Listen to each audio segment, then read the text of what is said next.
Hello, everybody, and welcome back to the second page where we're talking past the points. I'm Joe Oswald. And I'm Jay Martinez. Welcome to episode 102. This week we'll be covering a variety of topics. We're going to start with the downfall of the GOP as we know it. Flake and Corker had some comments this week that have been on the news. Bannon's attack on the GOP establishment elite. A few comments on an op-ed piece that we read on Bannon for 2020. All right. The independence call in Catalonia, the incident in Niger, and the JFK files that were released earlier this week. And with that, I want to start with the end of the GOP as we know it. So this week, Senator Flake, Jeff Flake, he made news by saying that he's retiring, and in that speech, he was very, very, um, he pretty much talked shit about Trump the whole time. I was trying to find a nicer way to say it, but He's no, far more eloquent. he is. He's far more eloquent than I am. He ripped into Trump. He was very disparaging about him, and I mean, he said some things that sounded true, that are true, and he basically called out his party. So my question to you, Joe, to myself, to everyone is, um, what's going on within the GOP? It's definitely fractured. What led to that? You know, did it start with Trump? Did it start before then? And is there an open rebellion to Trump's open rebellion? Well, I mean, it is a form of fracture. I think it's more of a stress fracture at this point. I mean, the GOP's been fracturing with things like the Tea Party movement and with the paleo cons of the '90s under Pat Buchanan. This idea that the GOP is the party of Reagan is now basically on life support. It went from Eisenhower in the '50s to Reagan in the '80s being this government is the problem rather than the solution, and then people taking that far too seriously. And as things evolve, as evolution is, you get to a point where the dissolution of government is actually going to cause more problems than it did. Now, I'm not the type of person to believe in anarchy, but when you go from the '80s where big military, big spending on the national defense, but also appreciating global trade, globalization, now you move into the '90s and you get people that are more this isolationist, more of this, whether you want to call it white supremacist or this nationalist movement, the people that want America to be waspy, as it were, this white Anglo-Saxon Protestant mix. And Americans needs first above, Yeah, I mean, globalization. you have to remember it was Reagan Bush that had Make America Great Again, and Donald Trump stole it, made it his own. Like everything else. Pretty much, yeah. And then you get into this era where now you have a president who rode this tide of anger, of dismay, whether or not it was people upset that Barack Obama happened to be a black man in the White House or whether he was just too far left. We don't ever know. We'll never be able to nail that down completely. What we know is that we got a president who swore up and down he was going to drain the swamp, that he was going to shake things up. He starts by wanting to build a wall and goes on to appoint people to heads of departments and agencies that have no idea what they're doing or whose sole purpose is to dismantle that. And you can understand for a person that wants to tell people get rid of government that you want to put someone in charge of an agency that would do that, like the Rick Perrys and the Betsy DeVosses of the world. But we don't understand that the people like Jeff Flake and Corker, who are solid red, we totally understand they're Republicans. Their voting record shows that, and they supported Donald Trump from the beginning. Maybe they don't so much now, but I think they started to realize what's going on, and now you've got them saying we can't win a primary in our own party because our party has shifted so far to the nationalist, isolationist, angry, bigoted, prejudicial, whatever you want to call it, that they can't win a normal Republican primary, or at least what we remember a normal primary being. So the GOP, the grand old party of Reagan, basically dead. And the only ones able to say anything about it are people that have just decided, I'm just going to retire. And people that are on the way out and have no horse in the race. Mm-hmm. So the idea for opening the episode with this topic was this really good article that I had read on CNN by a political commentator named Kurt Bardella, in which he basically, posits this idea. It's an opinion piece in which he feels that this is the end of the Republican Party as we've all known it within our lifetime, and as you so eloquently just went into it. Yeah, they're not just going to go away. No, it's they're just not. The end of what yeah, we. Yeah. And it's happening slowly, and it might be able to revert its way back. In my opinion, I don't think it might. He makes a good argument why it's never going to. But within that article, it like you just said, I mean, Jeff Flake and Bob Corker, they're not moderates, they're not left leaning. No, they're these are conservative leaders within the party, not freshman senators, not junior senators. I mean, I believe it's Corker, right? That he's the head of the Foreign Relations Committee within the Senate, right? He said that Donald Trump is putting us on the path to World War III. That has to be scary. I mean, people have to take note of that. This is someone who definitely knows what he's saying. He's not just being alarmist to be alarmist. He knows what he's talking about. And if the person that's in the White House doesn't have the temperament that he believes is needed to lead us, or to not, set off a nuclear option because he got pissed off of what Little Kim or whatever he calls him. What's the nickname again? The Rocket. The Rocket Man. Little Rocket Man. If Little Rocket Man doesn't get him mad, that he's just going to flip a switch and set us down the path to nuclear war.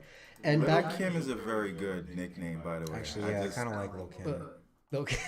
You should send that So- to Trump. so that's Well, a he's Trump, gonna steal it, make it his own. and then I'll never get credit for it. So guys, remember, it started here. of those brown people said it first, but it's mine now. That was actually really good. And back to Corker and Flake briefly. Both of them have over 80%, and I mean Flake is 93 and 96% lifetime score with the ACLU and the Club for no, Growth. not ACLU. I'm not sorry, not the ACU. No, calm Sorry, down, man. guys, so sorry. I'm a Yeah, so the American Conservative Union, ACU. And so again, that just goes to prove that these are what is meant to be the conservative leaders within the GOP. So for them to say that clearly shows there's a rift in the party. Like you just mentioned, they're on their way out because they don't have a way to win their primary, and they're being challenged by the alt-right, and which is what Steve Bannon is doing. Well, I mean, honestly, when you say it like that, I mean, it kind of makes it seem like the whole party's collapsing in on itself, like there's like this black hole that's just sucking in Republicans, when it's not that.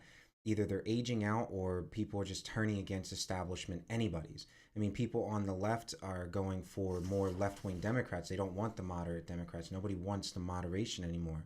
The GOP, the people in the Republican Party still remember what it was like to be in the Reagan Republican camp. They still know strong military, strong patriotism, wrap yourself in the flag and you're protected and you'll get votes that way. But now you've got some Republicans saying, like, do I still vote Republican because I've just been a card-carrying member my whole life?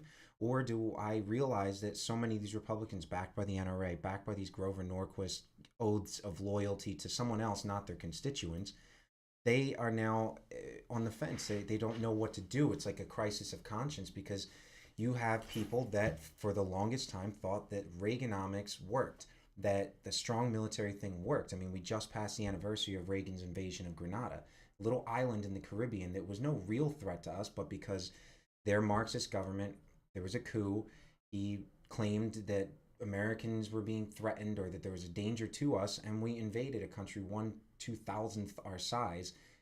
And Cubans and the Grenadins fought back, and we ended up with 6,000 troops there, some scores of them dead, and we replaced their government with one that was more beneficial to us, because Republicans know, at least that type of Republican knows, that a strong military and invading people and pushing our weight around shows some kind of machismo, that we can bang on our chest and somehow that means I'm a good leader.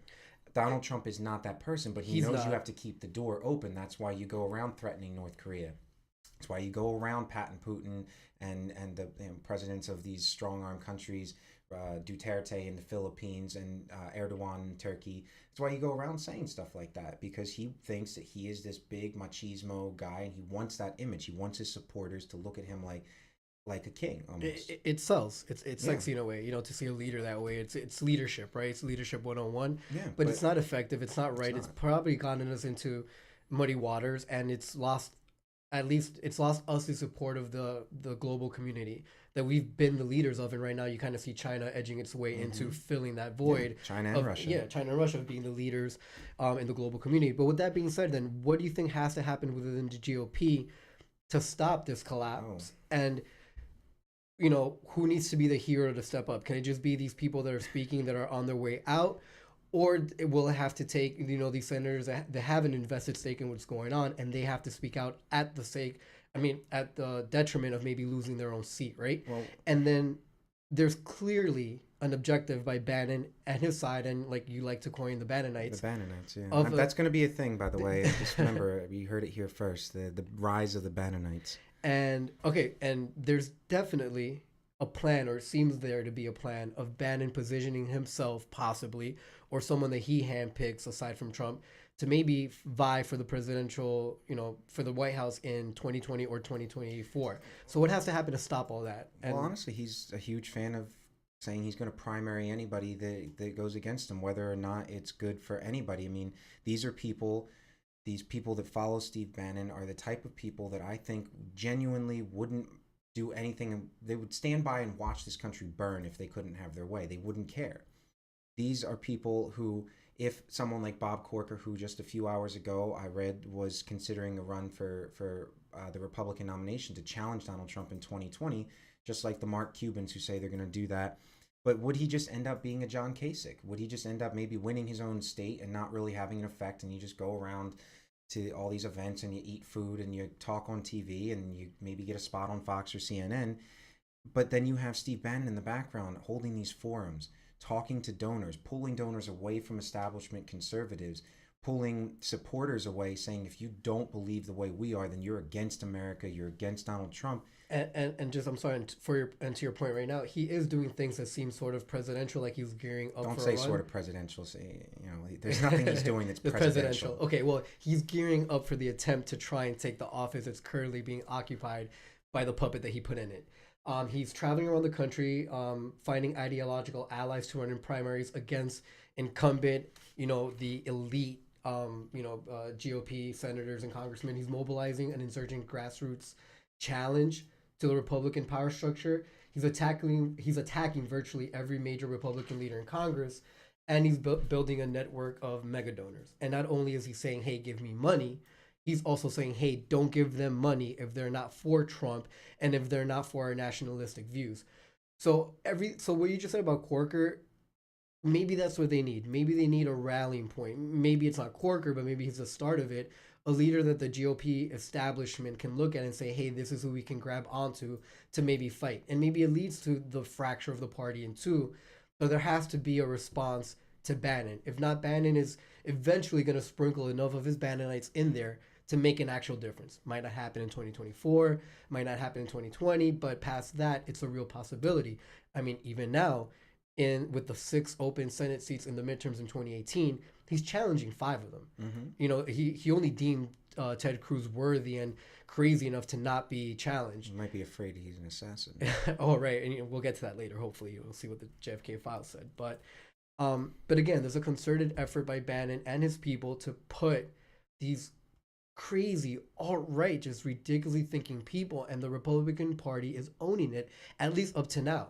They're not look owning at Roy it. They're Moore. just not doing anything about it. They're not owning they're not Roy accepting Moore. it just like their president can't accept responsibility for anything.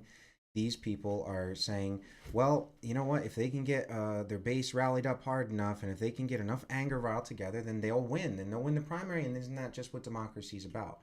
Which it isn't, because you have these people that are supposed to be representing us, that are supposed to be looking out for the best interest of us, that take oaths of office that say that the Constitution, that the United States, that's their number one goal.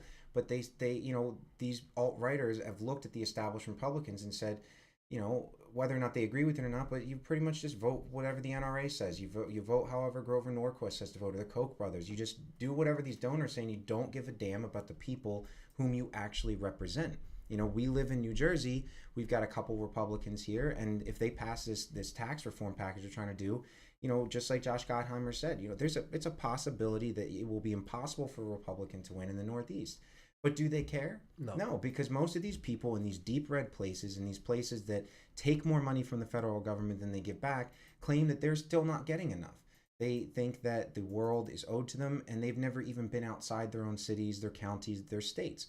These people who are making decisions that affect all of us, Republican senators and Democratic representatives alike, they're making decisions that affect all of us, but we have no access to them unless we send them a fax or something. They won't read our emails. They won't take any letters or phone calls because we don't live in the right zip code.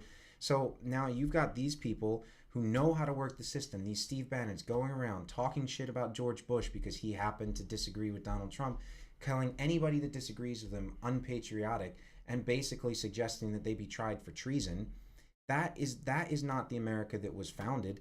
That is not the America that seceded from Great Britain, who We say in the Declaration of Independence, we petition for redress time and time again. And every time the king turned a blind eye, every time he snubbed his thumb at us and made us kill each other, imprisoned us, formed these rules and laws and taxes that did nothing but harm us for the sake of showing that they had the power to do so. And that's exactly what he's going to do if he gets any one of those 5 people elected. He's going to say, look what I did. Now I'm in power. I'm in charge. And these by no means are actually any good candidates. Some of them have ran multiple times and lost. For example, in Nevada, he's challenging Dean Heller, who's the incumbent, and the challenger is Danny Tarkanian. He's lost several elections over the past decade. So what makes him think that he's viable? It's either A, he knows something we don't, or B, the divide in this country right now is that all you have to do is say, this guy is not pro-Trump, this guy is not who we think we want him to be, and that's it, it's over. The talking points have won, the sound bites won, and that's all you need to do now to flip a chair of an incumbent that has comfortably been there for a while.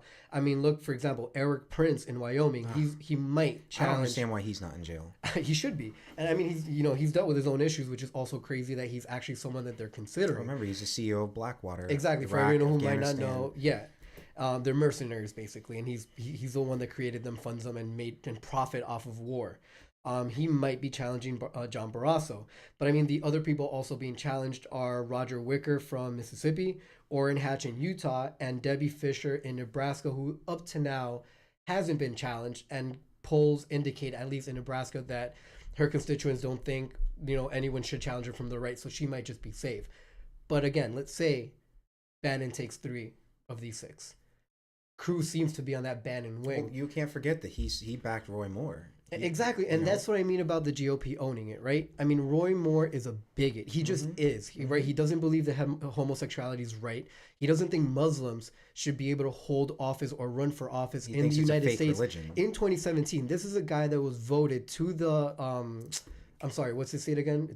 I'm blanking right now. It's Alabama. Alabama. He was appointed as a chief justice for the Alabama Supreme Court twice and removed twice. He doesn't give a crap about the rule of law, yet he won the primary against a handpicked Luther Strange from the establishment, who Trump did back.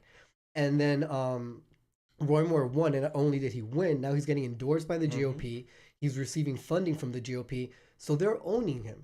So what does that mean? Like, how much of your soul are you willing to risk for a chance to win, a seat in the Senate? Or to keep power and consolidate power again, are you really consolidating power if it's people that don't believe in what you really believe, or that don't have the morals that you indicate your party to have, right? That's why I say it's the rise of the Bannonites, because at the moment he's got a rabble group of people that are just angry and they don't know where to direct their anger, and they're looking for someone to do it. When I spoke earlier about Ronald Reagan deciding to invade Grenada for whatever reason he justified it with, I mean, that's the exact same thing that Hitler did invading the Sudetenland in Czechoslovakia. Said that our people are in danger, we've got to go in, we've got to protect them, we've got to change them, and he took a piece and no one stopped him. So he took another piece and no one stopped him. So that's what the Bannonites are doing. Steve Bannon's taking a piece and he sees, okay, no one's stopping him. He goes to the White House, no one really stopped him, and he realized as a private citizen, he can do far more for himself, which that's really the only thing people like him care about, far more than he could if he was sitting in the White House and under all these rules and scrutiny, and makes Donald Trump think that he did this all on his own, which, I mean, Trump only claims responsibility for things that make him look good. That's completely true. Honestly, I'm pretty sure he thinks that he invented hair gel and the color gold. Yeah. I mean, this is a type of person, a megalomaniac, a narcissist, who doesn't really care about how he got where he is, doesn't think more than 2 seconds ahead of him. And you have Steve Bannon, who does. People like Mike Pence, who actually do think ahead, and if they actually had power, would be probably the most detrimental thing to us since the plagues, since polio, since the Great Depression. These are people who, if we give them power, if we let them just take it, because no one's giving it to them, they're taking it. They're taking it through these primaries by challenging anybody who stands up to them, whether or not it's good for anybody. These primaries are ridiculous, and they're funded, and we're not allowed to know who funds it. Nope. Because super PACs are a thing. Yep. We're not allowed to know who's behind these things. We're not allowed to know what they're thinking, what they're doing. These are things that are ruining democracy as we know it. But the democracy that we know it is a place where Republicans will pass bills without reading them, where they will push things through Congress, legislation that hasn't gotten a CBO score, or just because Donald Trump or promised to do flat it. out ignore Yeah. a good legislation that got a good CBO score. I mean, which is what they're doing now with the bipartisan. Yeah, well, healthcare apparently bill, we can't afford Medicare and health care, but we can spend $22 billion on a 30-foot wall. because that makes sense. Because it makes total sense, right? But no, it doesn't have to make sense to them. It just has to look good, and it has to get people angry. And that's what it did. And you've got all these places in America when Fox News shows their big map of the electoral thing with all this red and all these splotches of blue, and you realize that 65 million people live in the little splotches of blue, and the other 62 million are spread across an area 10 times that size. Yeah. And yes, you may have won the electoral college, but you didn't win the popular vote. You don't have a mandate to You govern. don't have a mandate. You now have a minority, again, governing the majority and forcing those ideals upon us without even going through Trump it. might be the majority. I mean, you can't say Congress and the Senate were, I don't That's know. exactly why there's a gerrymandering case coming before Well, the yes, Supreme and Court. that's So completely it absolutely relevant. is possible. Okay, true. I mean, we can go in circles around this. I really don't know what the GOP has to do to get out of this mess that they themselves jumped into. I think Steve last time had said what was that? So Yeah, you, what was it called? yeah. Well, so two things. The here's the thing. The quote was, the GOP can, speak out about what's happening in the party, but after you've jumped off a cliff and you're hurling towards the ground, acknowledging that doesn't mean that you get a parachute. But, yes, they are, representatives of their constituents, but remember, what about their constituents? There are people that are at these rallies cheering for the things that Bannon and Trump are talking about. People that hate the estate tax, right? Like this thing that only benefits people of a net worth of 11 million or up. People that are like nowhere near that are fighting against the death tax. And it's that kind of thing. Like we're talking about senators and Congress, House of people from the House and the Senate, not reading bills before they pass them. What about the electorate that's like cheering them on to do these things?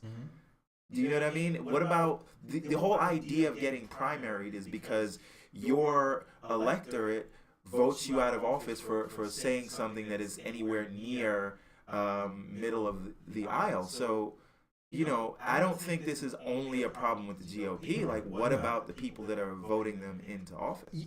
I mean, I think that there's an overlying ignorance, and I don't mean that to be insulting, just for what it really means. There's an overlying ignorance to in the electorate as to what matters, and sometimes it's boring to want to read into these things. It's boring to look it up. It's just easier to see a quick soundbite or a 140 character tweet on Twitter, and then think you understand the substance behind a bill or anything. And that's not the case. And again, you're right. It is the fault of the GOP and the Democrats to an extent, and of course it falls on the electorate that's voting in these primaries in two ways: ignorance and apathy. Because there aren't enough people voting. There's enough people that don't vote. And then, like Obama had said last week in his speech, if you didn't vote, you can't complain, right? Because then why should they listen to you if you're not even voting for your own interest? They're not beholden to you, and they already aren't beholden to you. And so I think it's some sort of education needs to happen. Well, I mean, you can't just, again, like he just said, and you can't just blame specifically people in the GOP for letting this happen, because the Democrats, liberals, the people on the left, they have come to now this conclusion that anybody that is going to challenge them from the opposite party, they, regardless of what they actually believe, you just lump them in and say they support Trump. They support Trump, so you can't vote them in because anything that they do is tainted with what his decisions are. Whether or not they're going to be people like Flake or Corker, who, even though they supported Trump in the beginning and now aren't going to run for re-election and say, okay, now I disagree with him. Now this is where I stand. These people are now saying that we have to look at things only from the left and only from the right. And we're at a point now where we're yelling at each other across 8 lanes of highway. Nobody wants to meet in the middle because you're just going to get hit with a car of some kind of ignorance. Or if you live in Charlottesville, an actual car. It's a party of fringes now. It's both sides. It's terrible because everybody's being a petulant child. These are people who are like, if I don't get my way, everything has to stop. if I'm a Democrat and I get elected, I'm going to erase everything that the Republican did, and then I'm replaced by a Republican who erases everything I did, and nothing is actually getting done because the electorate doesn't think ahead. People don't like to look that far ahead. We don't like to think about the fact that the national debt's going to go up by $1.5 trillion in 10 years because they're like, well, I'm going to get a wall, right? Or, America, right? Like, Or you could go the other way around it too and say, hey, we're going to get free college, right? yeah, exactly. But at You least know. that's actually something that's beneficial. That's the reason why we don't pay for our education from 1 through 12. It's part of the property tax scheme. I mean, that's why places in the Northeast have really high property taxes because there's a lot of people. Yeah. There's a lot of education. There's a lot of opportunity. It's where America started, and then it spread west, and everybody started separating. Everybody lives in these tribal societies now where they think that only their way of life is the way everybody else in America should be. And that's trickled into our politics. Exactly. I guess, right? And unlike Reaganomics, that actually does trickle down. I mean, those are the kinds of things that seep into our everyday lives, into the TV that we watch, where you have these people on both Fox and MSNBC and CNN who are just spouting at the mouth anything they can find that they think will get someone either angry or just absolutely Or damage on someone their else's side. character, Or damage their question character. their patriotism, I mean, like question their like we intelligence said, or I mean, competence. Donald Trump was basically a puppet. I mean, he is a puppet. He He was is. brought in, but he has enough narcissism to keep the strings from turning the knob on the door that lets someone like Steve Bannon become president. And that would be horrible for this Oh my country if that goodness, happened. I I couldn't couldn't even- even imagine what that would look like. I it would really be just terrible. I understand all the points, but I definitely do think the GOP bears some responsibility for Trump specifically, and they've jumped off that cliff and they don't have a parachute. And wherever they land, they're gonna have to figure out how to repair this damage I don't at some know, man. point. Is Wile E. Coyote And- available to ask? What do you do when you fall off a cliff and hit the ground? I don't know. I mean, we're talking about the party. I mean, even Dr. Frankenstein had trouble controlling his monster until he built him a hot bride.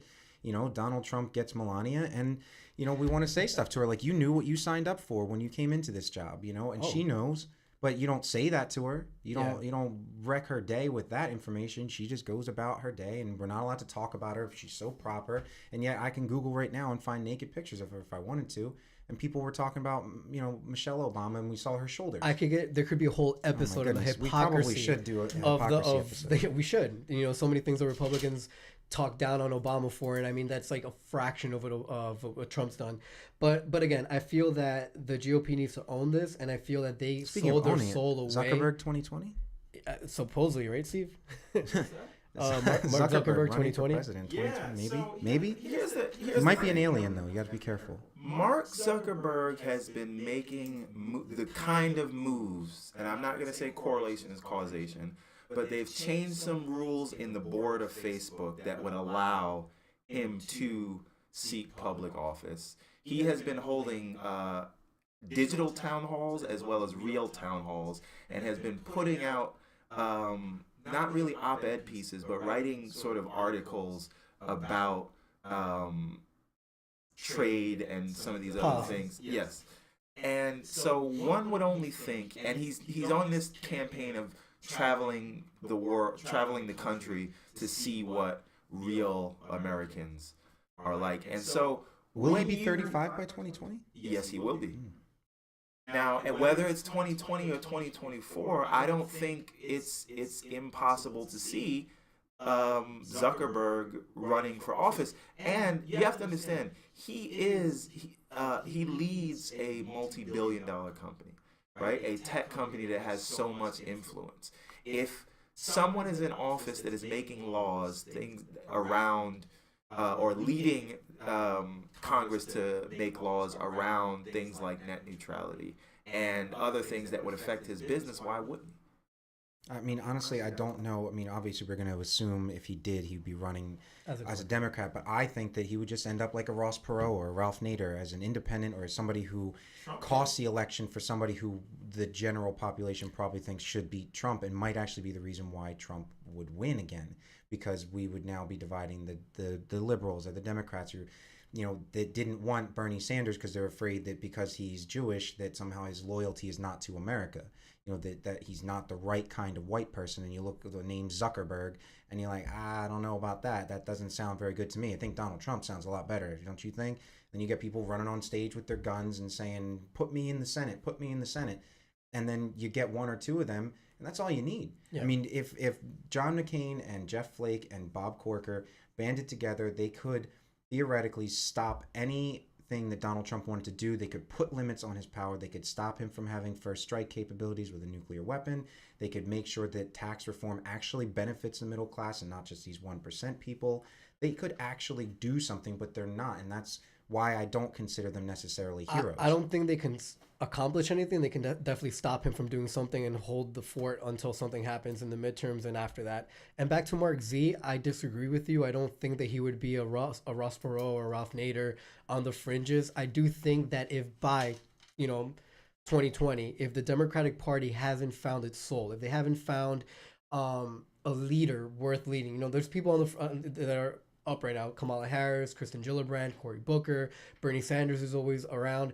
Even Joe Biden. Some people are saying that he would be I a would great love Joe candidate. Biden to I run know again. you would, and he's I not said that it bad. last time. But I'm saying there is no real leader right now in the Democratic Party. Trump has made it so that names like Donald Trump, like names that The Rock and Oprah Winfrey can be Dwayne floated. Johnson. Dwayne Johnson can be floated around as possible presidential picks.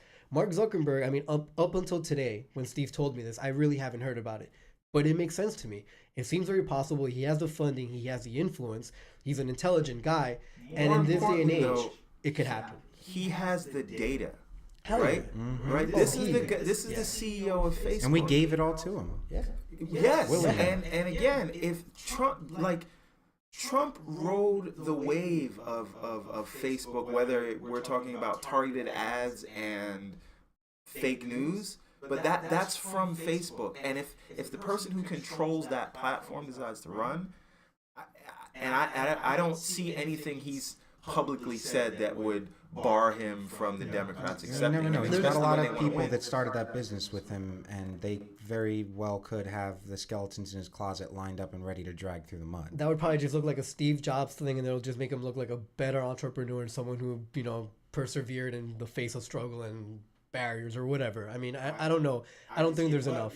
One other thing, though, we talk about John McCain and we talk about Jeff Flake and we talk about Bob Corker and them banding together. And I don't know if you guys call them heroes here, but people are calling them heroes now. John McCain is a hero, but he's a war hero.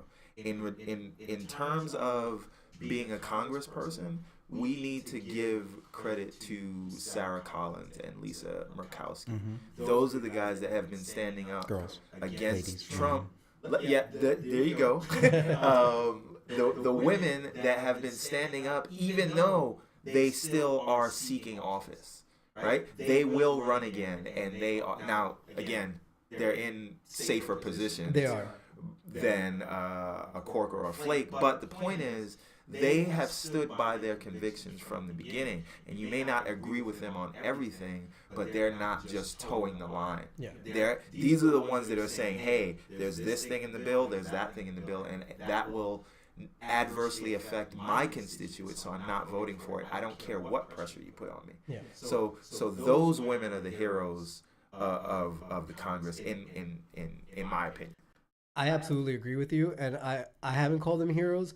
I can see how calling them heroic or their actions heroic plays in the media, especially now when they need people from within their party to stand up against Trump. But again, no, I agree with you. They're it almost, if you really want to look at it objectively, it almost looks as if they're just mad. It's not They're- bravery they're- if you have nothing to lose. Exactly. They're mad that they're going to lose. I think Flake was down, 25 points against his primary challenger. So, he knows he's not going to win. So, as much as I respect what they're doing, as much as I think it's necessary, it's definitely not heroic, and it's definitely in their self-interest because they're going out with a bang. Especially if he's positioned himself, or Corker, I forget who you said, is positioning themselves for a primary challenge to Trump, then it makes sense for them to do this. And again, it's just benefiting them when it's convenient for them. Well, because So you'll again- back out, you'll find a moderate to support in the against the person who's actually going to likely win against the odds. Yeah. There are no more moderates left, so he's going to be behind the scenes doing, hey, here's some money here. Yeah. Some of the people who still know Trump is bad. Come on, let's do something. And We're on not the gonna win, and on the but- part of Trump and Bannon, it's definitely a gamble what they're doing, because he could very well win some of these seats. He could very well beat the incumbents in a primary and then win those seats and then put his people in in Congress and in the Senate. But what happens if you get someone so fringe in a place that is not as fringe as Alabama, and then you defeat your primary incumbent within your own party, but then you lose that seat to a Democrat. So I mean, it which could is backfire. possible in Alabama. It's It- 42-42 is It the just last shows this poll. pompous, characteristic from Trump and from Bannon to think they could pull this off. And kudos to them in a way they think they can, but something has to happen for them for that not to happen. And I really think that when the Republican Party clapped and accepted the nomination of Donald Trump, they signed their own death warrant, and it's Isn't that a unfortunate. quote from someone? No, I don't know. Seals clapping. Oh yes, that was a no, but that's a very long quote. You want me to get into that? Go for it. Kurt Bardella said that, quote, quite frankly, the Republican Party gave Bannon this opening when it abandoned its core principles and morality last June and clapped like trained seals as Donald Trump accepted the Republican nomination for the President of the United States. And I agree. They clapped like seals. They all just gave in. They thought it's what they needed to get the black guy out of office and not replaced with his handpicked queen, which was the perception that was given. And we get Trump. Yeah, well, we get a government that is now a governing minority, whether or not Donald Trump thinks that there were 3 million illegal voters or not, or no matter what problem he thinks occurred. He won the electoral vote. We get that. But just like in the Declaration of Independence, this line here, that to secure these rights, governments are instituted among men, deriving their just powers from the consent of the governed, that whenever any form of government becomes destructive of these ends, it is the right of the people to alter or to abolish it, and to institute new government, laying its foundations on such principles and organizing its powers in such form as to them shall seem most likely to affect their safety and happiness. Now we have a government that is slowly building up on this idea that, just like we talked about in the last episode, that we don't have to fear them. Now the ones that are in charge are suddenly our saviors, and God himself has tapped Donald Trump on the shoulder and said, hey, can you run this country for me? I'm not paying attention anymore. A guy who can't even probably, say He's an never read excerpt the from the Bible. Bible. No, I doubt he's ever read the Bible. I He's doubt probably he read stepped Mein in Kampf. church on his own, but I mean, we're talking about a government that tells us to be more afraid of each other, to be more afraid of people that don't look like you, Or than don't to think be, like you. or that don't think like you, than to be afraid of the people who actually have all the guns. I mean, reversing executive orders that militarize the police. What safety is that guaranteeing to us? It's not guaranteeing us safety. It's guaranteeing that the police and that the militarized security forces in the various states and cities now have the ability to put down any kind of unrest or civil disobedience, regardless of whether it's protecting the Constitution or not. They now have that power, and they're going to say they have the mandate to do it because 62 million people put me in office. I won the primary because I believe in the troops, so I dodged the draft 5 times. for a bone spur. But there's a real life situation right now that we could maybe look at. Catalonia. Their bid for independence from Spain. Definitely not the same thing. They're a constitutional monarchy. We're a republic. I get it. But to your point right now that you're making, looking at Catalonia and their bid for independence and the pushback they've had from their central government, could that maybe some way, is it something that we could study, something we could look at as Absolutely. maybe a path that could be taken here Listen, at home? across Europe, Africa, Asia, even the United States, there are independence movements that people want to bitch and complain and say, I'm not getting enough attention, so I think we should leave. There is no, even in the Declaration of Independence, we say that that it's not reasonable to just throw any government away just because at the time we're not happy. I mean, we declared independence from England because of most of the Declaration of Independence is saying he did this, he did that, he did this. That it's mostly just saying we tried to ask for reasonable solution to all these problems. We petitioned for redress and we were ignored every time. We have no other option. Now, the Constitution of Spain, established after Francisco Franco, the dictator, died, basically laid out all these different rules that solidified that the integrity of the state is the most important thing. So they have Article 155, which lets the central government strip the regional governments of their elected officials and redo whatever they want just to make sure they can hold them in. But these regional governments have petitioned for redress and were ignored. They peaceably tried to vote for an independence referendum. It wasn't even something that was necessarily binding. They just wanted to say, hey, we want you to take us seriously, which the government did not do. They could have stopped this long before. Which other they people did. have done. I mean, Scotland's done it. And they Puerto did it Rico's done peacefully. it. Yeah. They did it peacefully, and nobody said anything afterwards because they voted, and the people said, no, we don't want to. And like anybody who thinks they're going to lose, they just say boycott it, boycott it, boycott it, so they don't have to actually suffer the loss. but the majority did. I mean, 70 members of the Catalonian parliament did vote for independence. Out of 135. Out of 135, it's still more than half. And, that's the exact same thing Republicans believe. We got more than half. We got 51, 52. We might as well just ram it down everybody's throat.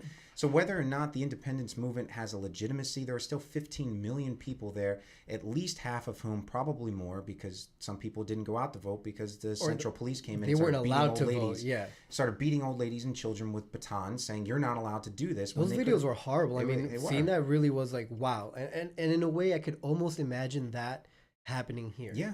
I mean, if the California Republic decided, I'm going to be my own country, they'd be the 6th largest economy in the world. And they could do it because they have nuclear bases, they've got an ocean, they've got plenty of resources, every natural resource you could want, and plenty of people. Or what happens if in 2020 there is a Republican challenger to Donald Trump, and for some reason they win the primary and they might feel like it's rigged or something? Do you think that might set off Oh my goodness, Trump yeah. supporters thinking there is a conspiracy against us, that we were not allowed to rule? Like, it just can't be Donald Trump's fault. It's going to have to be a bigger power at play to, take away the God-appointed leader of our country. I think that would have happened in 2016 had he not won. Mm-hmm. But I do want to ask another question about secession in general. Let's say a region or a state, in our case, does not have a legitimate reason, but they do have a referendum. If they want to leave after a referendum, regardless of whether grievances were filed, why can't they leave? And the reason I ask this is, does the government, federal government, or in the government of Spain in this specific case, do they exist to serve the people, or do they exist to perpetuate their status, right? Because if you exist for the people and the people do not want to be a part of this union anymore, the reason shouldn't matter. Well, honestly, it does, though.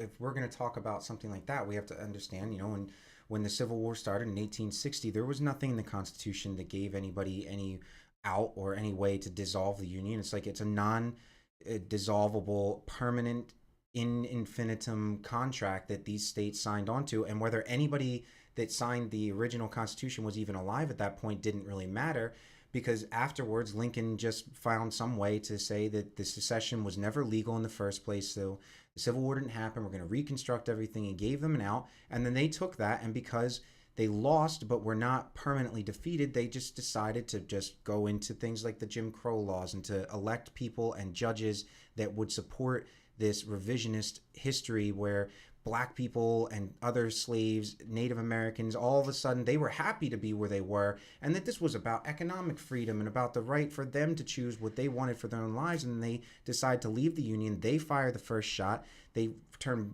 brother against brother. They basically threaten to destroy this entire Union, and we still don't have things like an Article 155 in our Constitution to prevent something like that from happening today. I think it would be a slippery slope. I can definitely see your argument in which that if a large majority of people within a state or within a region say, hey, we're not happy with the government, we should be able to walk out. To a certain extent, I agree, and I see the logic behind that.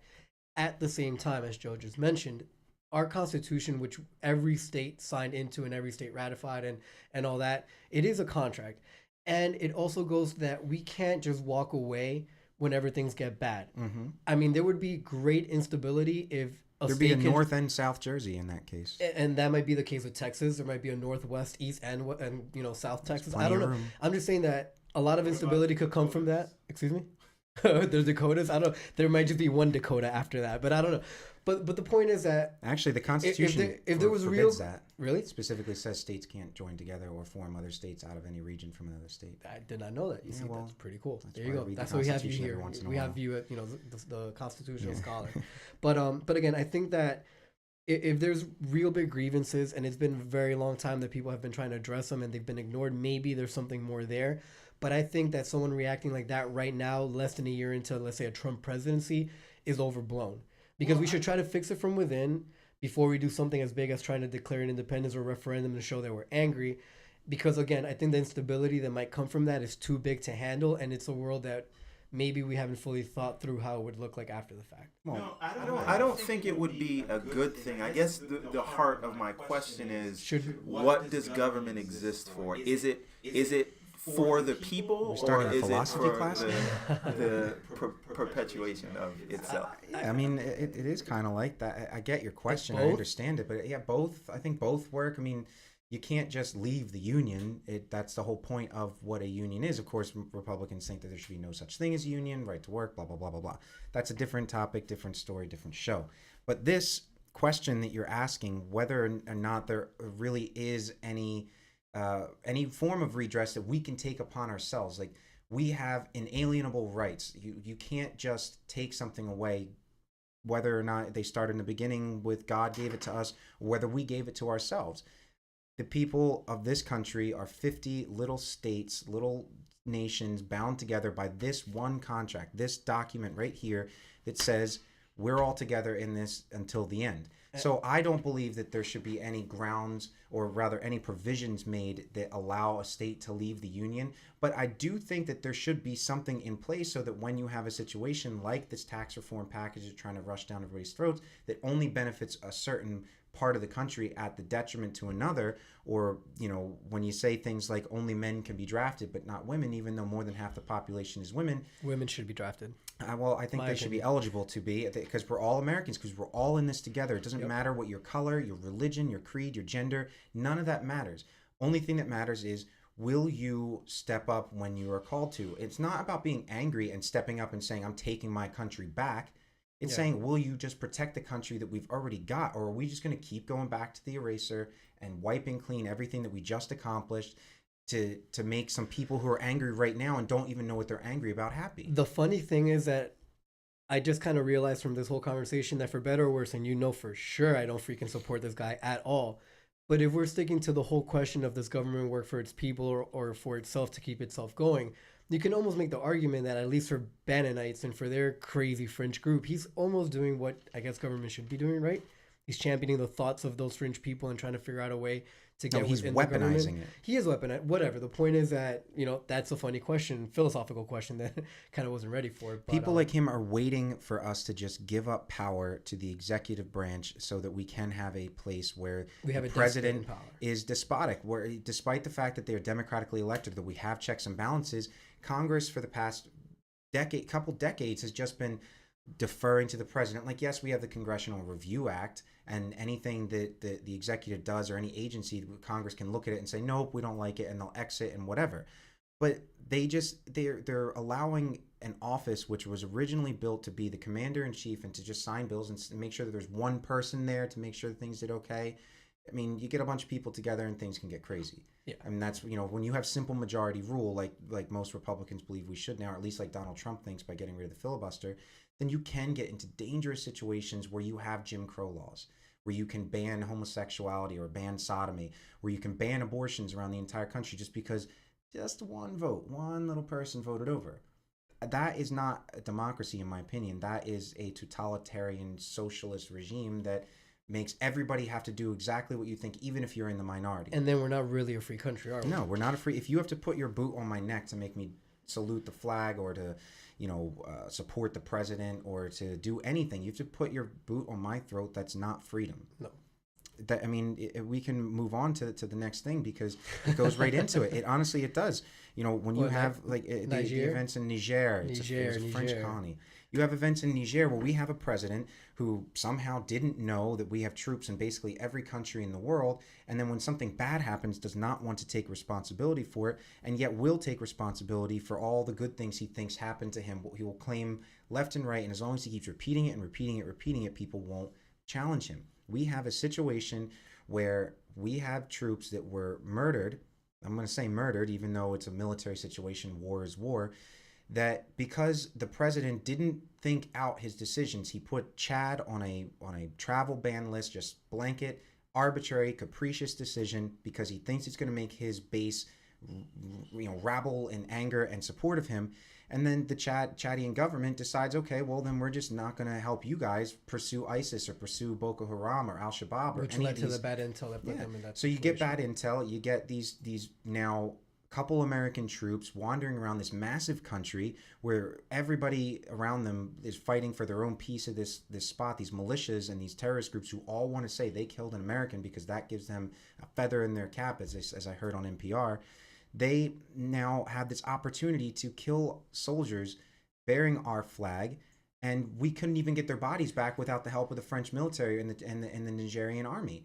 All because this president decided we're just going to ban people from Chad. So Chad's like, okay, we're not going to help you. What bothers And me even though, though Chad does sound like a person's name, I actually sound like I'm saying, hey, Chad, why didn't Yeah, you help me no, out? But Chad they is a didn't. They're country. right on the border, and they're like, okay, we're not going to help you. So now there's nothing. You got 4 troops walking around. Doesn't that feel like a Chad move, though? It does feel like something that Chad would do. But Chad would do if that. any of our viewers are named Chad, we apologize. no, we don't. No, we don't. Actually, no, we take responsibility for the things we Right? say here. Exactly. We're not Trump. Yeah. But no, what really bothers me about this is that to me, Trump seems like he wants to play at war, even though he was too much of a coward to go to war.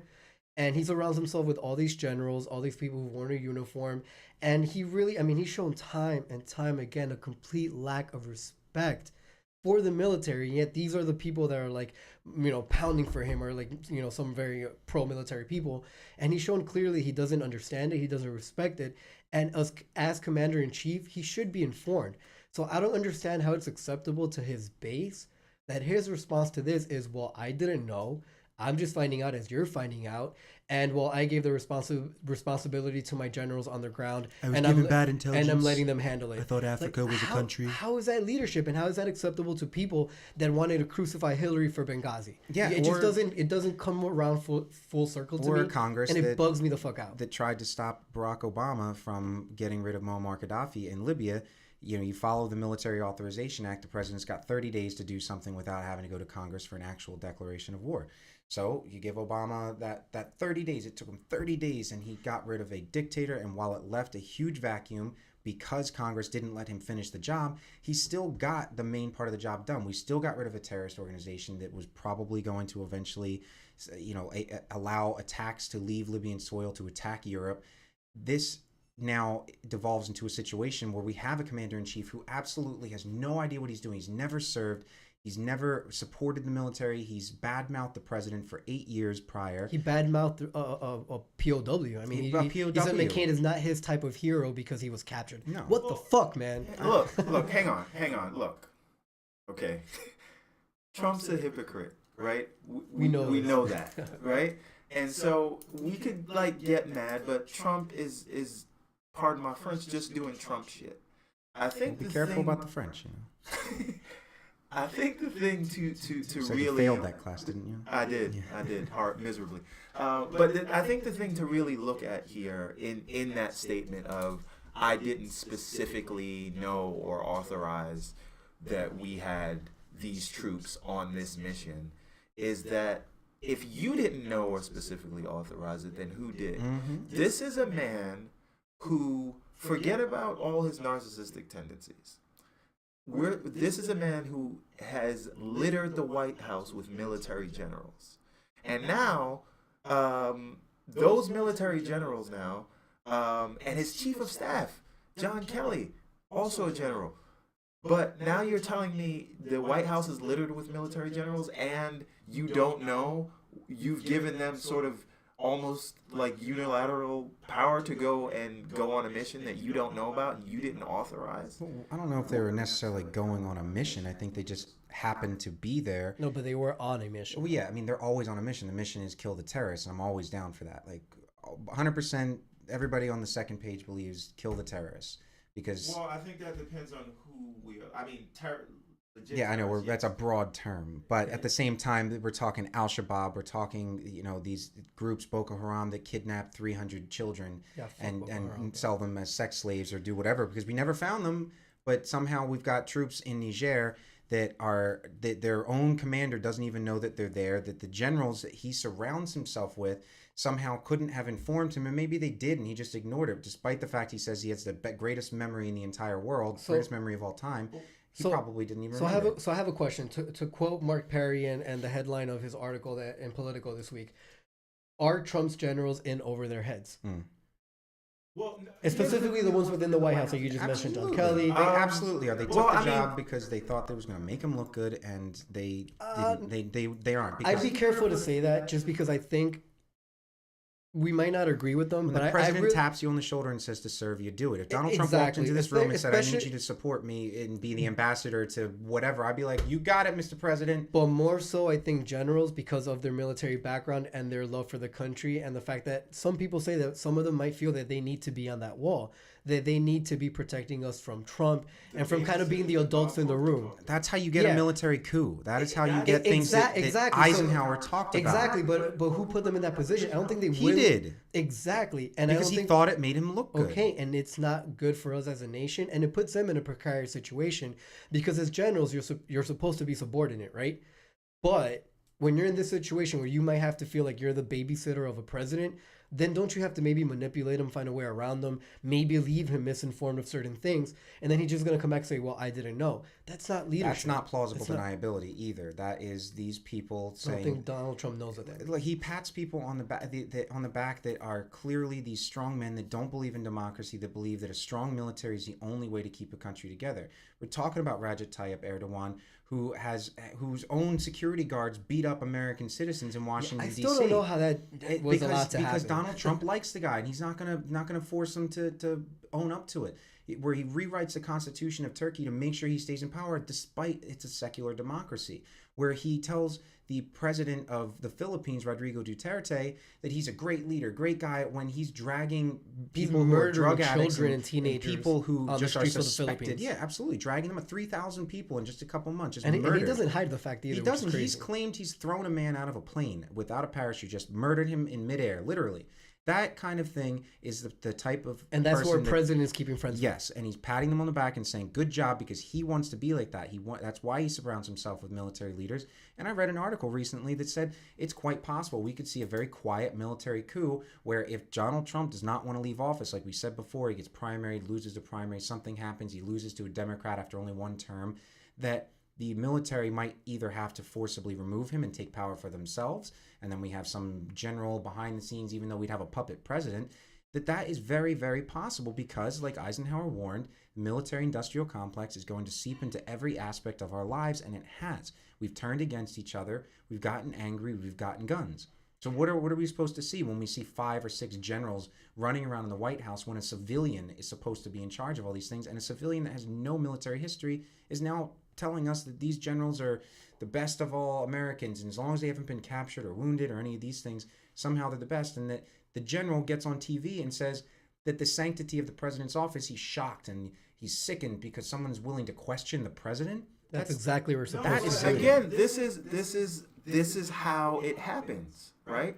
We've seen this in history before. We have, and that's so, the scary part. So we know that these guys like Mattis and Kelly, they don't trust the president with the nuclear codes. If he does something stupid, they'll probably tackle him. But what is really happening here, right? These guys are in place and around him. And again, I'm not saying he needs to be Obama and like micromanage the military. But if you don't know a basic mission that's happening, and people already know, like you said, that he is a puppet president, and they are essentially babysitting him, why wouldn't they take over if he does something crazy? And if he does something crazy, maybe people would say, you know what? They should have taken over because Trump would have led us to World War III, not understanding that we've just had a military coup. This is the way these things play themselves out, and I could picture America going along with it. Well, I I'm could- sure Kennedy probably thought that too. I could picture it to an extent. Maybe I'm too naive to think it's a possibility, at least with these generals. To me, from what I've read and you know their records, they seem like stand-up people. They seem like people that are patriotic, that love their. I know it doesn't matter. Yeah, but okay, but let's but let's say, for example, let's say they tackle him and they bring him to the floor and they tell the whole world, hey, this guy just tried to start World War III and we had to stop him. Cool, okay. We have a crisis. That's definitely a crisis, but I don't see them holding power. I see them either That's finding why a they'd way. be behind the scenes with, and we'd have another But puppet they president. are We'd have with- Mike Pence sitting there like looking off to the side to see if there's an AR-15 pointed at his head. because that's exactly what would happen, because we still have to give the impression that we're free. We have to give the impression that there's a democracy in place in America, despite the fact that it's an oligarchy, despite the fact that rich people, that the wealthiest and most powerful people in the world are the ones we don't even know about. We don't know their names. We don't know who they are. We have some ideas, we have some last names and things like that. But then when you stand up to them, you end up like Kennedy, you end up like Lincoln.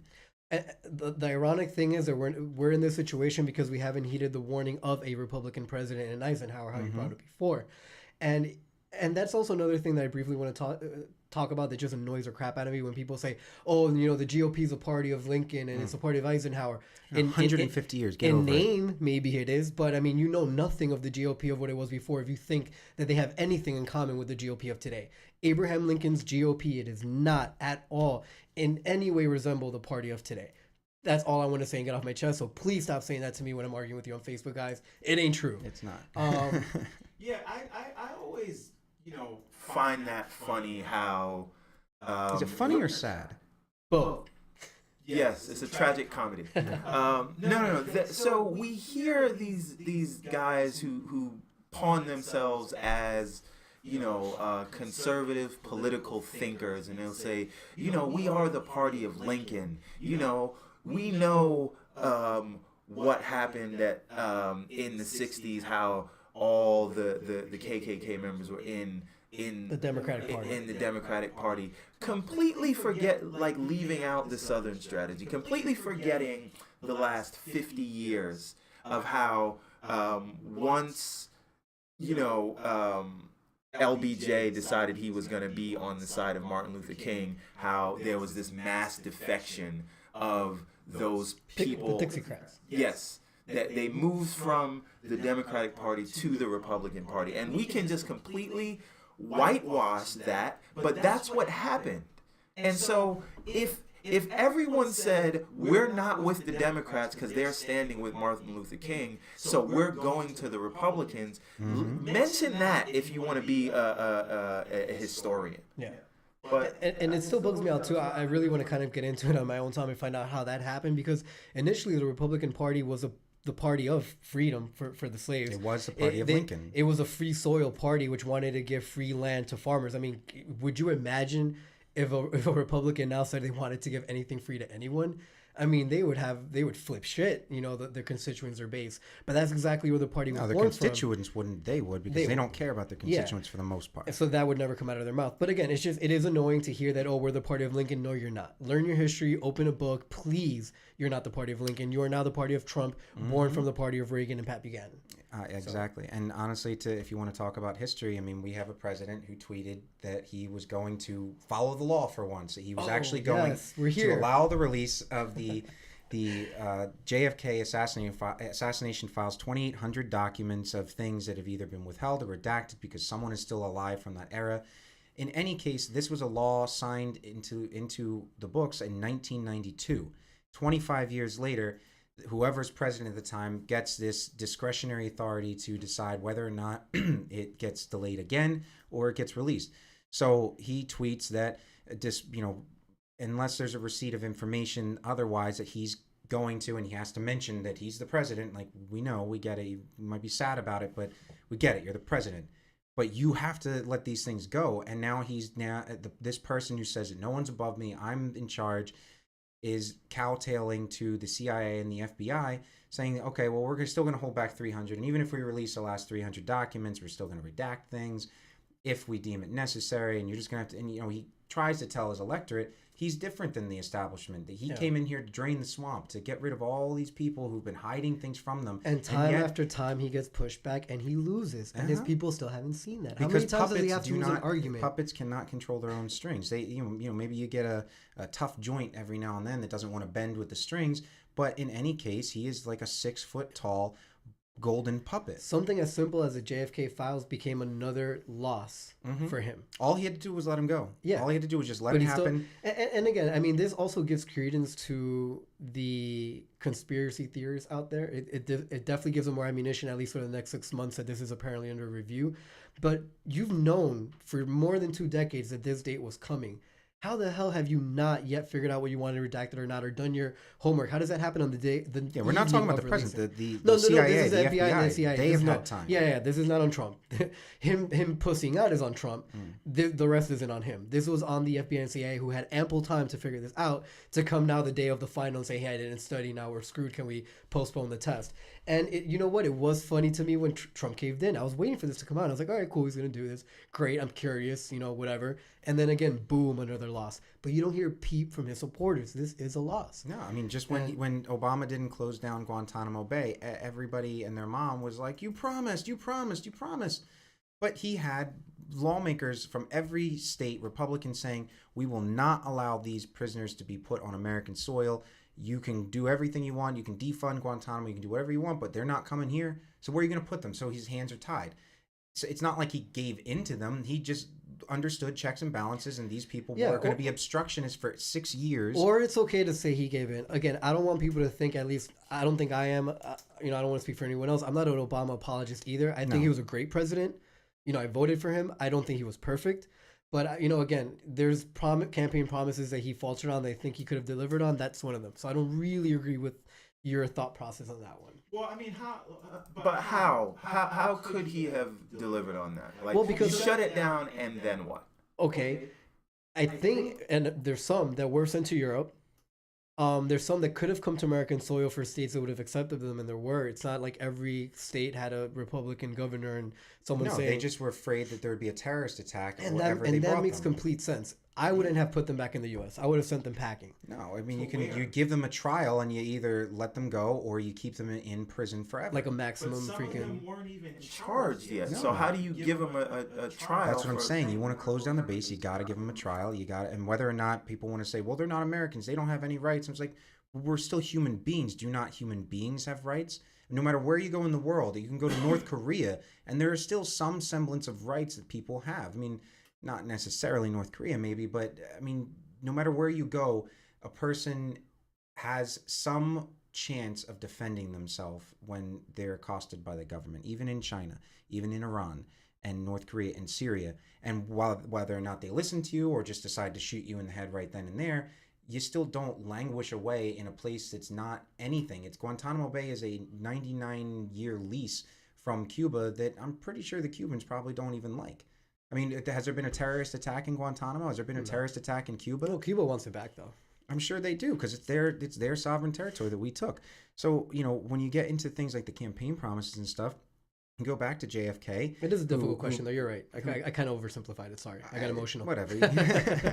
You can every single thing we've talked about tonight can be oversimplified, and I think that's pretty much the point of why we're even talking today, is because I don't necessarily always want to talk about just the top news story and the top person talking about that news story. I want to know why people blame Obama for something that he couldn't do anything about, and why people don't blame Donald Trump for things he could have done something about, and he absolutely had the impetus and the mandate to do. There's blatant hypocrisy there. I mean, when you claim that Obama shoved Obamacare down our throats, even though there were dozens and dozens of hearings, there were months and months of negotiating, like you had mentioned before. Scores of Republican amendments. Exactly. And then yet that's the story.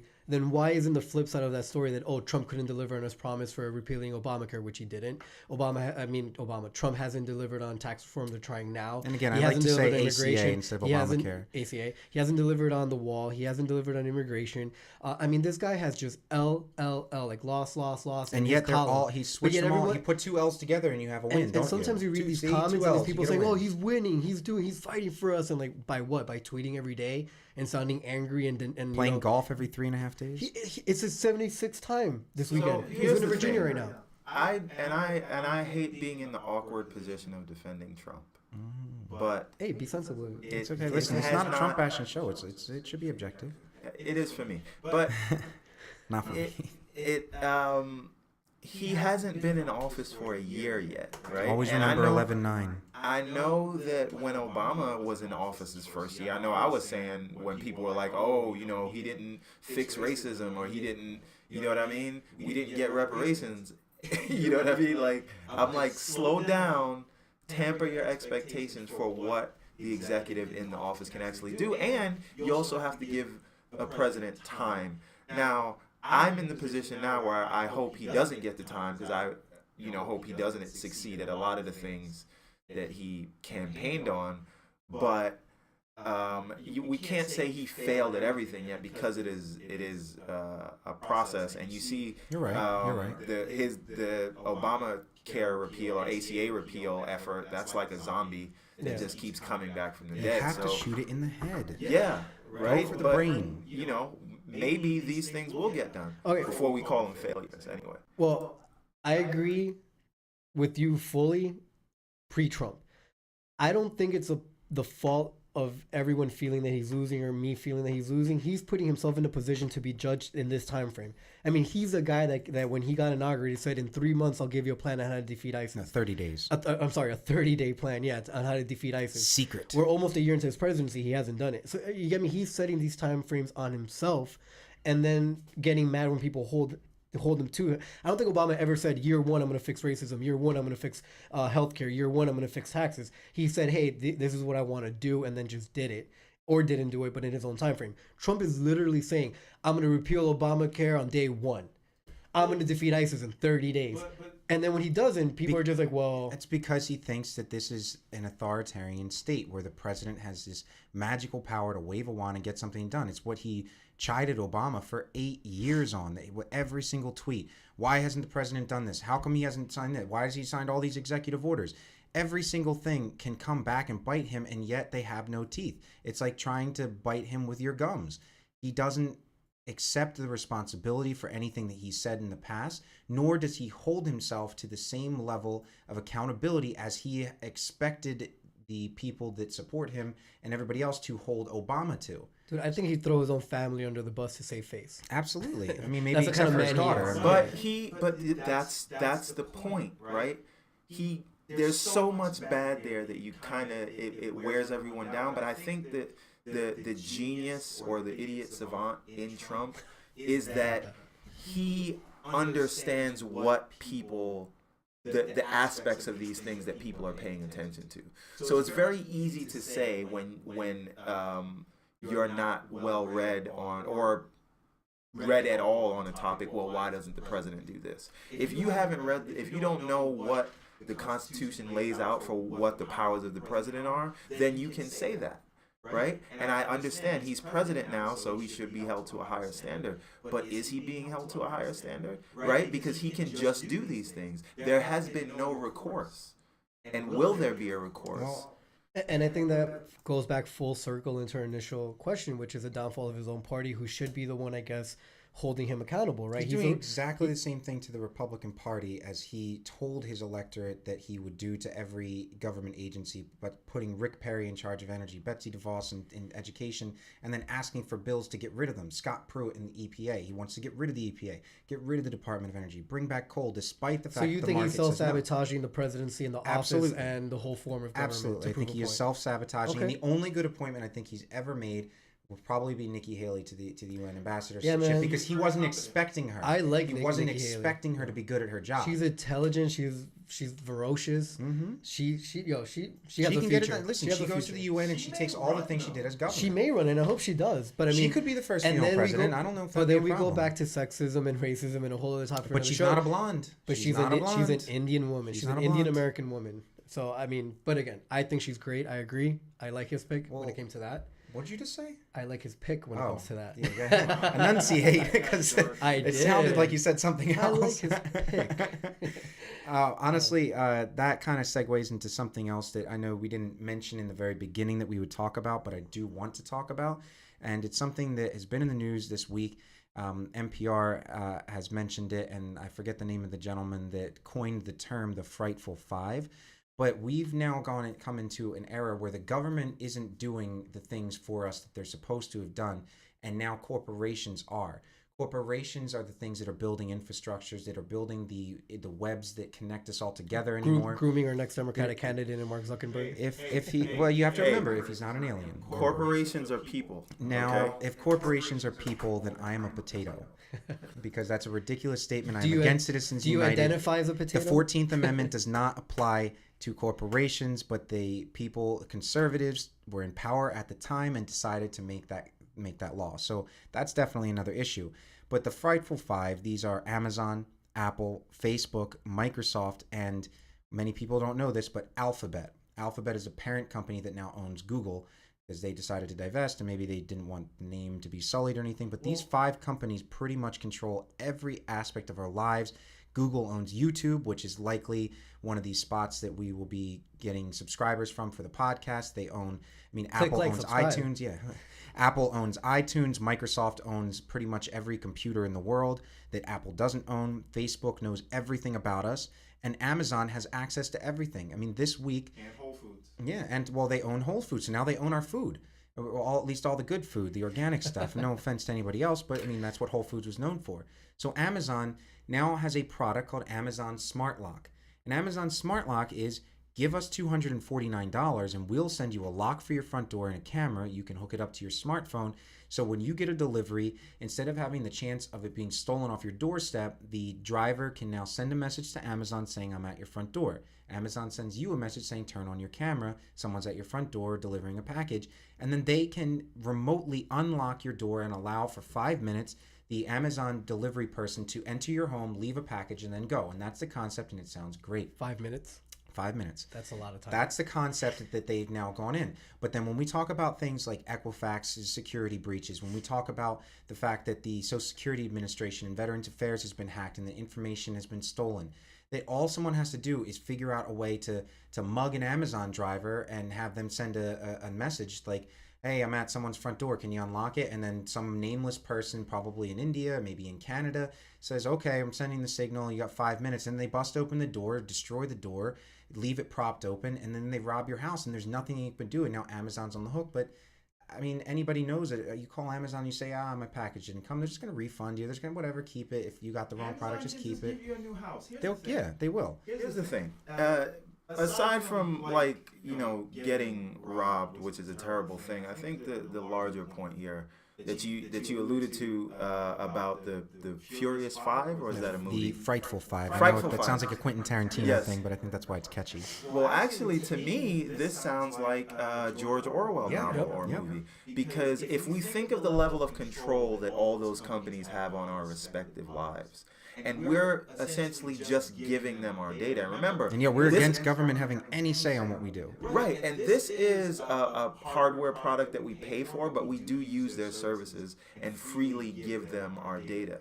And someone told me a long time ago, any service that you don't pay for, you're not the customer, you're the product.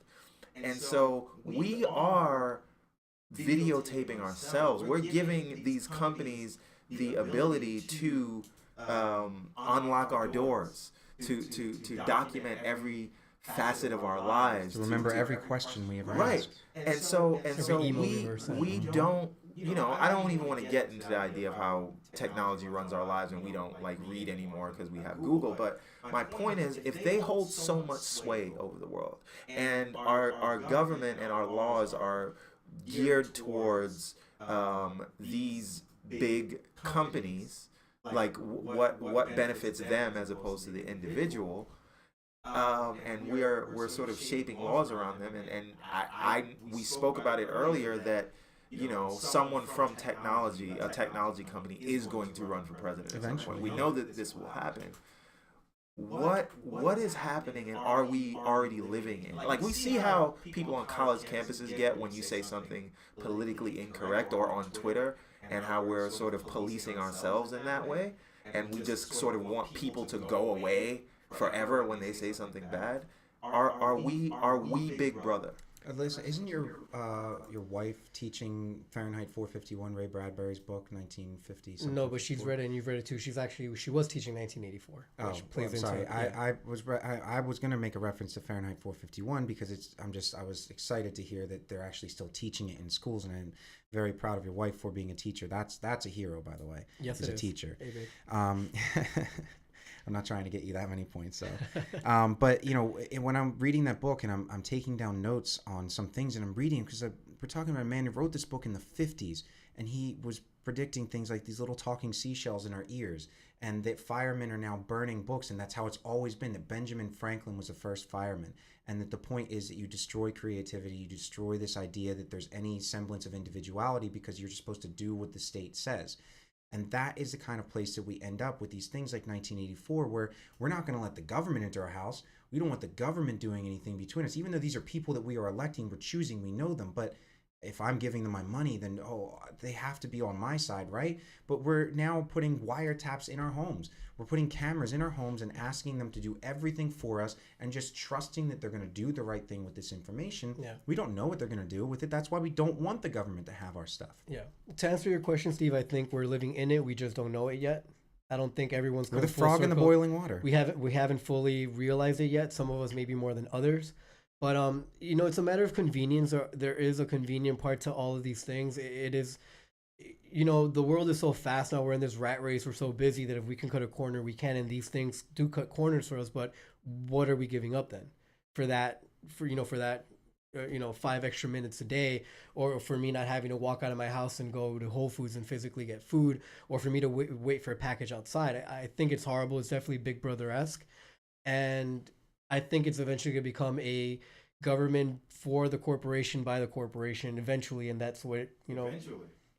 All right, you're right. You see, we're Listen, there I've already already. said that we're there basically already. in an Yeah, oligarchy. we're I there mean, already. the wealthy and powerful people are not going anywhere anytime soon. There's no way to take that away from them. I mean, people jumped down Obama's throat the second he even used the word redistribution. Not that I believe in that. If and when Mark Zuck becomes president, then Facebook's president. And then I guess Yeah, that answers and then, your question. and then We you are have Big Trump Brother. TV, which where everybody's like, we don't want Trump TV. That's ridiculous that a politician should No, have that's that a kind of little access to hypocritical. our homes. And Obama yet we had a are channel. perfectly willing to, but nobody watched it. Nobody cared. I mean, Nobody's nobody- watching Trump TV. Well, hopefully people are watching podcasts. I mean, Yeah. but it used to be just radio. Yeah. It used to be just radio, and we've allowed technology to come into our lives because it makes it easier and not really realize what it's taking away from us. I mean, there are reports going around all the time that children are having problem recognizing people's faces and recognizing emotions because all they're doing is looking at screens. You go out to a restaurant and every parent keeps their kid quiet, thankfully, but at the same time, it's at the expense of having them watch YouTube videos and watch little cartoons that were like, oh, they're educational. But I mean, what happened to actually teaching somebody something or taking the time and spending with your child? Human interaction. Yeah. We're losing that. We're giving it away for free, and we're actually paying for it in a lot of instances. But then at the same time, we're not willing to let the government come in and say, we're going to give everybody health insurance. Screw you. You can't tell us what we can and can't do. You can't just give stuff away. Well, Unless it's you're not a free. corporation. Yeah, unless you're a corporation. I mean, you can't even. There's probably 2 shows worth of talking about all the tax breaks we give corporations, we give businesses and stuff. They want Amazon to move their headquarters to New Jersey, and they're willing to give them 10-year tax abatements, 20-year tax abatements. It would bring all a to lot of create jobs, jobs. though. I get it. You create the jobs, but that doesn't mean anything. If no one in the world said we're going to give you a tax break, they would still build their second headquarters somewhere because they're a business. But they know they can take something from us, so they do. In those instances with people vying to whore themselves out to Amazon so that they'll please build a factory or a distribution center in our area, what happens in 10 years? Do we not think that Amazon's just going to go to the next state that's like lifting up their dress for them? I mean, that's why jobs moved to Mexico. That's why jobs moved to India. That's what Donald Trump complained about. They're stealing all our jobs. Or it becomes a 20, then a 30, then a 40-year tax break. What does it say that our tax dollars are going to basically give corporate welfare to these guys to beg them? Those to are come the there? those are the good entitlements, everybody. I mean, I think that's a whole other show. If you get shot in Las Vegas during a mass shooting, you need a GoFundMe account to pay for your health insurance. But a corporation, if they want to build something, we got to give them tax credits. We got to build pipes and roads for them, all on the back of the people that live in that area. We got to build a coal plant. You want to build a multi-billion-dollar, NFL stadium in downtown Dallas? Go for it, man. We'll give you the money. But you can't. We won't pay for your hospital bill. 123 pages. That's what the document looks like that the NFL sends to a city that wants to host the Super Bowl, including things like you have to have 3 bowling alleys. Every hotel, you have to have space for 80,000 hotels, and they all have to subscribe to the NFL Network. You have to be able to provide tax abatements, free advertising. Like, they're saying that they're entitled to all these things just because they're bringing some business into town. But what about the people running the businesses and working the things? Why do we have to give up something to have something else? It shouldn't be that way. We capitalism, decided, though, right? well, capitalism is not what it is. It's not capitalism, because if it was, we would have health insurance, we would have education that's paid for by tax dollars, and we pay a 70% tax rate, but we wouldn't have to pay for anything else, so it evens out. This doesn't even out. I mean, They this never even this is Karl Marx's vision of capitalism, right? Or the path anyway that it leads to. Yeah. Everybody thinks Elon Musk is going to be the next president. I mean, they want someone in the tech sector and some billionaire to do He's stuff. the only one warning us against AI. But anyways, look, guys, it's been a great week again. A lot of things to think about, a lot of things to maybe bring in as topics for the next shows. But I mean, hopefully our listeners, again, I want to reiterate, and again, we touched upon it last week. We're not experts here. We just care. We'll do our best to bring you the best information possible. But at the same time, we want to interact with you. We want to have a conversation, and you don't have to agree with us. We don't need you to agree with us, and we could keep it cordial. And with that, Yeah, I mean, that's the only reason I got a Twitter handle. I didn't care about being a part of social media with the exception of Facebook every once in a while. But, sometimes you have to be a part of something. And when we decide to do a show like this, because we don't want to sit around saying, what can I do? What can I do different? or I don't want to be a keyboard warrior, which is, I've been accused of as well as being a Exactly. commie and whatever. Well, of but, course they're going to accuse you of a being snowflake. whatever sounds Yeah. whatever sounds good to them at the time, because they're not doing anything themselves. Or just like what's going on today, I know this episode is recorded ahead of time and it's not exactly on point with whatever's going to happen when it's released, but there's right now people in Shelby, Tennessee marching for white supremacy that have riot shields in front of them. They are marching like a militia, and the news will cover it, and they'll probably loop the same couple videos over and over again, and they'll talk and talk and talk, but they're never going to get past the points. All right, so we'll talk about it next week. I think that's something we should do. And if anybody actually thinks that there's something we should talk about, email us, give us a shout out on Twitter, Like, Instaface, click, subscribe, share, Yeah, comments. do all that stuff. See, look, I'm pen and paper. Curse- I do curse us everything out if pen you and want paper. to. Yeah, if you want to curse us out, by all means, Go curse us for out. it. Because that, I'm pretty sure in the Constitution it's something about free speech. I don't know. I mean, some people want to keep that quiet and I say know, the right? Second Amendment starts it off, but But anyways, Yeah, but again, thank you anyways. for watching. We'll see you guys next week, and make sure to tune in every or week. rather, you'll see us next week. You'll see us next This week. camera only works one way. All right. All right, bye. Peace.